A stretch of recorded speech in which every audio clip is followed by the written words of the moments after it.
Et donc voici Carcata. Donc voilà, voici le plateau. Donc c'est un plateau entre guillemets en trois dimensions. Il y a différents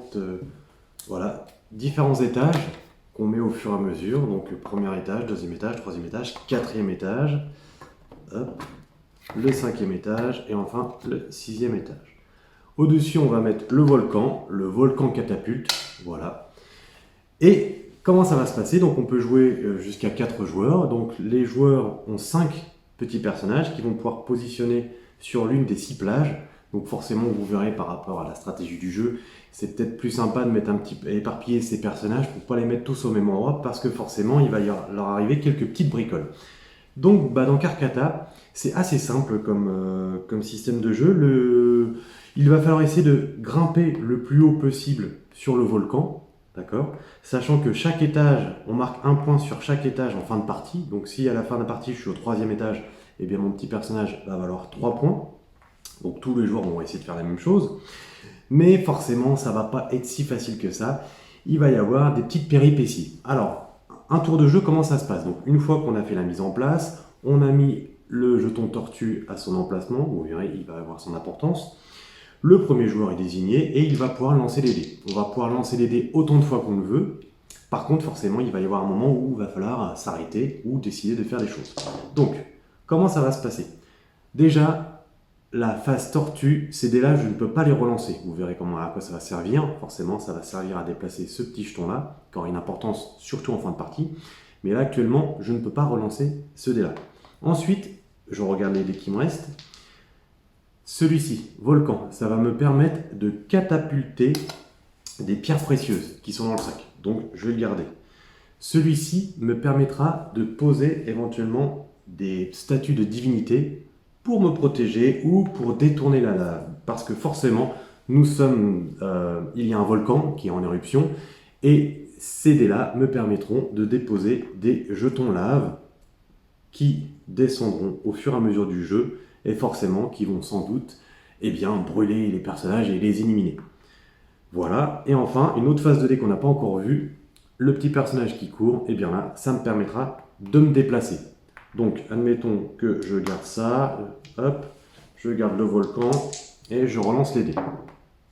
Un petit bonhomme qui se déplace, et puis une case volcan, comme ça, je vous montre tout ce qu'on peut faire. Donc, je vais commencer par mettre une tuile lave, ici. Ensuite, je vais récupérer dans le petit sachet une pierre précieuse, c'est une bleue. Donc il y a 4 types, verte 1 point, rouge 2 points, bleu 3 points et blanche 5 points.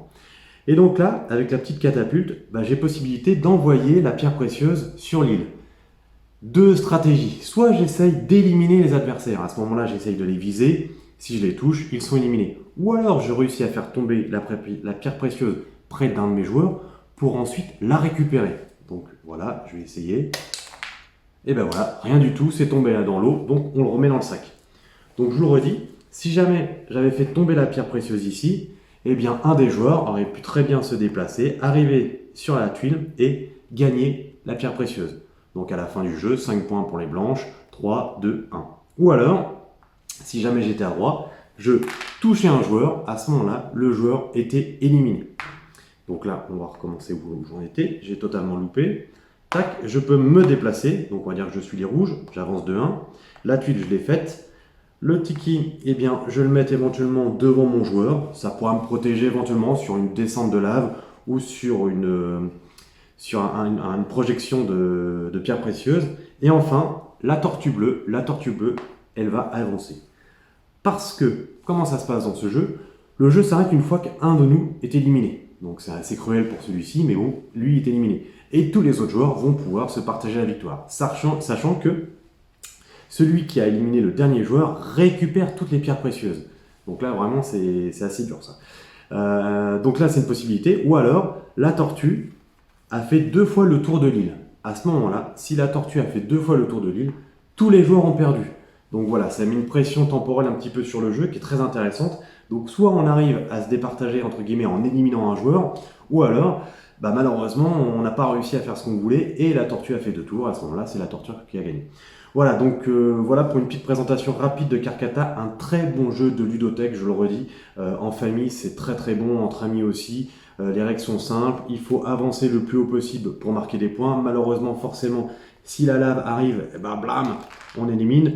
Ou alors on essaye de déposer les pierres précieuses pas trop loin de son joueur pour pouvoir les récupérer. Forcément, plus on monte, plus c'est dangereux parce qu'il y a la lave. Ou alors, encore pire, on peut essayer d'éliminer les autres, mais forcément, comme c'est pas si facile que ça, des fois on s'élimine soi-même. Donc c'est vraiment un très très bon jeu. On lance des dés, on a la pression de la tortue, on se déplace, on récupère des trésors, on peut éliminer les autres. Vraiment tous les ingrédients pour vraiment passer des bonnes heures de rigolade autour de Carcata. Voilà.